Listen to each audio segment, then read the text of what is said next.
நாட்டையே உலுக்கிய பஹல்காம் பயங்கரவாத தாக்குதலை தொடர்ந்து பிரதமர் மோடி தலைமையில் அமைச்சரவை கூட்டம் நடைபெறவுள்ளது. இந்த துயர சம்பவம் நடந்தது எப்படி, அரசு எடுத்திருக்கும் நடவடிக்கைகள் குறித்த சிறப்பு நேரலையை தொகுத்து வழங்க செய்தியாளர் பாலவெற்றிவேல் இணைகிறார். பாலவெற்றிவேல், இனி நீங்கள் தொடரலாம். பூவனம் போர்க்களமானதோ, பனிவிழும் மலைகளில் பலிகள் ஏனோ, இந்தியாவின் தலையாக விளங்கக்கூடிய காஷ்மீர் எப்பவுமே சர்ச்சைக்குரிய ஒரு பகுதியாக இருந்து வருகிறது.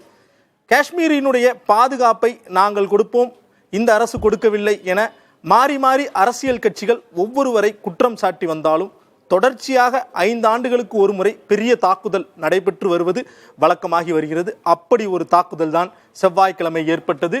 காஷ்மீரினுடைய பஹல்காம் என்கிற பகுதி. இந்த காஷ்மீரினுடைய பஹல்காம் பகுதி பொறுத்தவரையும் எங்கே இருக்குது அப்படின்னு நம்ம பார்த்தோம் அப்படின்னா, லித்தர் பள்ளத்தாக்கு அமைந்திருக்கக்கூடிய ஒரு பகுதி. காஷ்மீர் என்றாலே இமயமலைகளால் சூழப்பட்ட ஒரு பகுதியாக நம்ம பார்ப்போம்.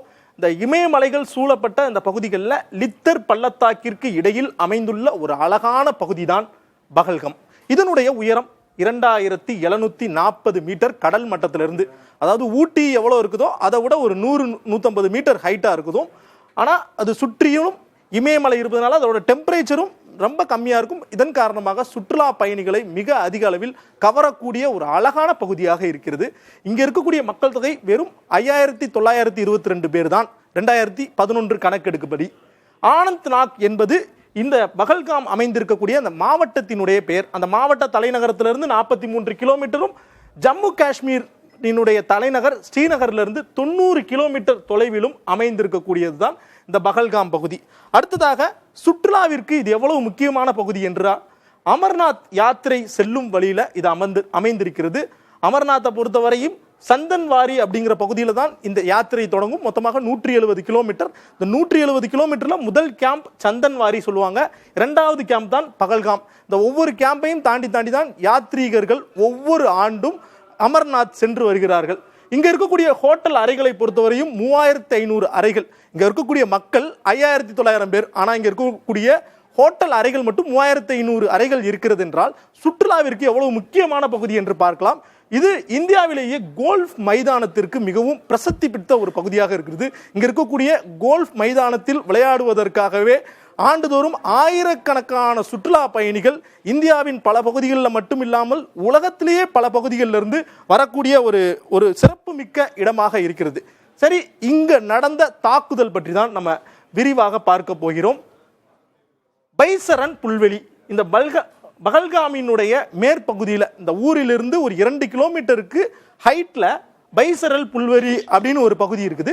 அந்த பகுதியில் ஏற்பட்ட அந்த தாக்குதல் செவ்வாய்க்கிழமை பிற்பகல் 2 மணி அளவுல தற்போது வரை கிடைத்திருக்கக்கூடிய தகவலின்படி 2 தீவிரவாதிகள் இராணுவ உடையோடு களமிறங்குறாங்க.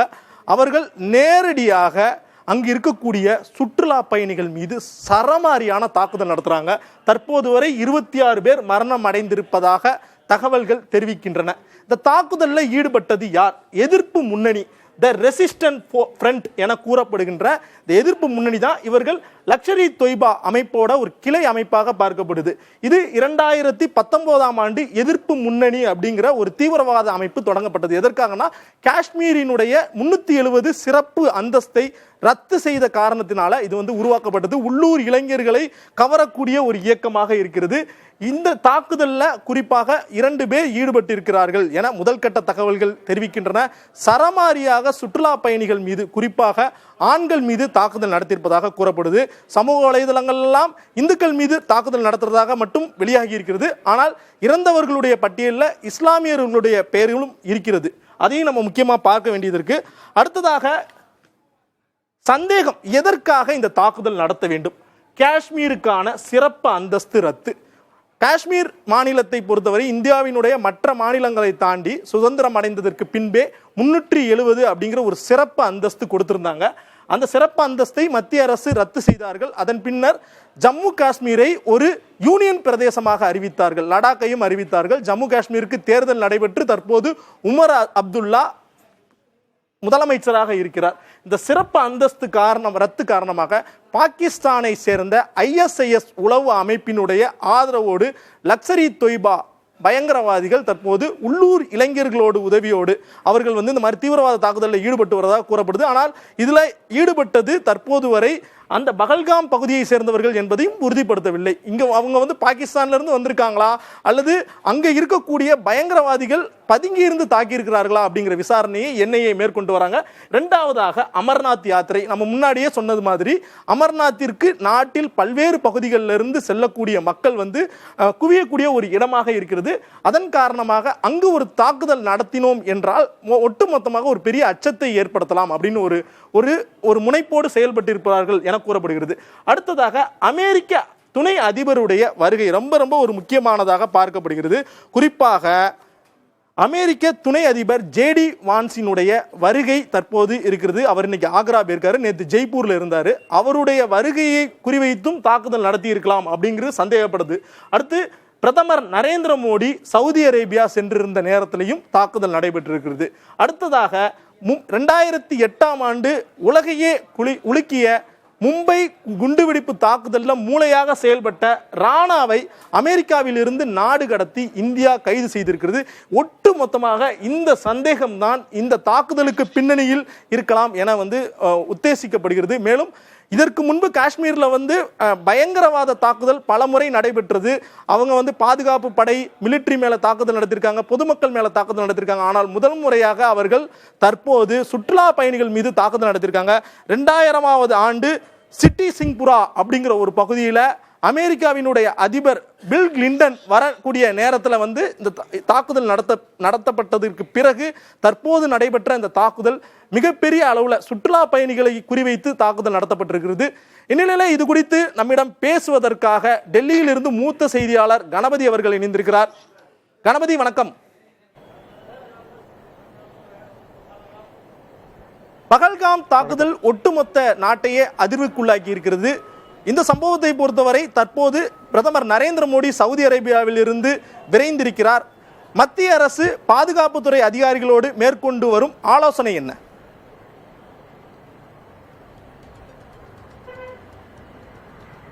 பல கட்டங்களாக ஆலோசனை நடைபெற்று வருகிறது. ஒருபுறம் தனது சவுதி அரேபியா பயணத்தை பாதியிலேயே ரத்து செய்து திரும்பி வந்த பிரதமர் மோடி காலையிலேயே தேசிய பாதுகாப்பு செயலர் அஜித் தோவலை சந்தித்து பேசியிருக்கிறார். அப்போது வெளியுறவுத்துறை அமைச்சர் ஜெய்சங்கரும் அவருடன் இருந்தார்.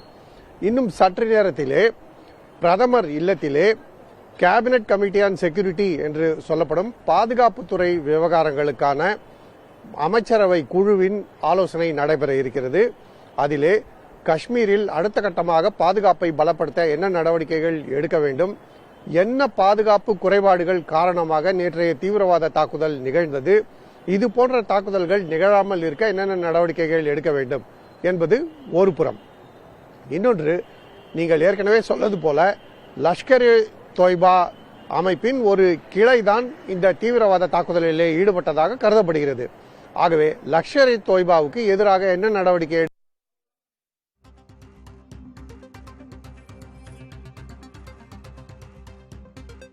2 பேர் பாகிஸ்தானியர் என்று உளவுத்துறை தகவல் அளித்திருக்கிறது. நீங்கள் சொன்னது போல தேசிய பாதுகாப்பு முகமை தற்போது விசாரணையை தொடர்ந்து கொண்டிருக்கிறது.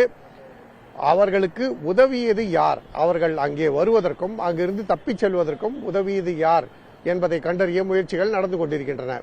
தற்போது அதே சமயத்திலே உள்துறை அமைச்சர் அமித்ஷா நேற்று பிரதமர் அறிவுரை அளித்தபடி காஷ்மீர் சென்று அங்கிருந்து தற்போது அனந்தநாக் மற்றும் பஹல்காம் ஆகிய பகுதிகளுக்கு சென்று அங்குள்ள அதிகாரிகளுடன் ஆலோசனை நடத்த இருக்கிறார். மருத்துவமனையிலே சிகிச்சை பெற்று வருபவர்களை சந்தித்து அவர்களது உடல்நலன் குறித்து கேட்டறிய இருக்கிறார்.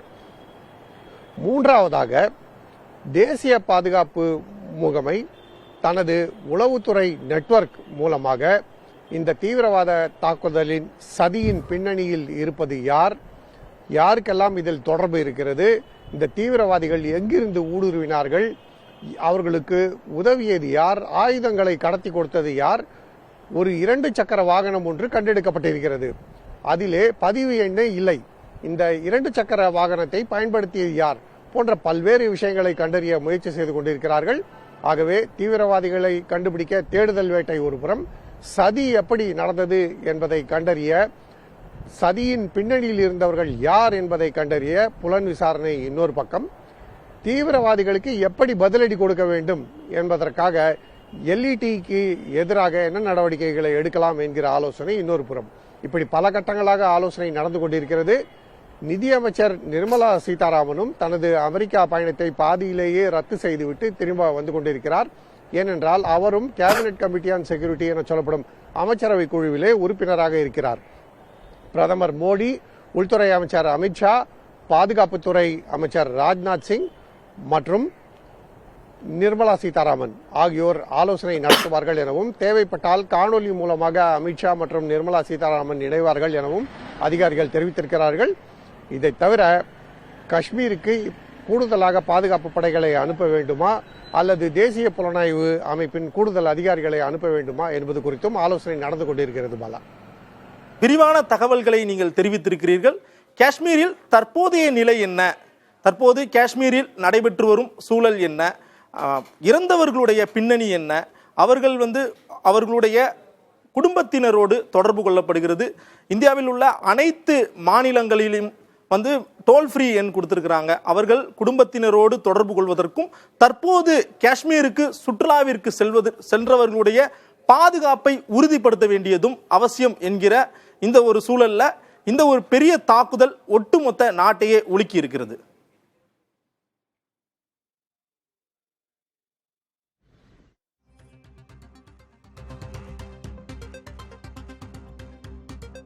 Yeah.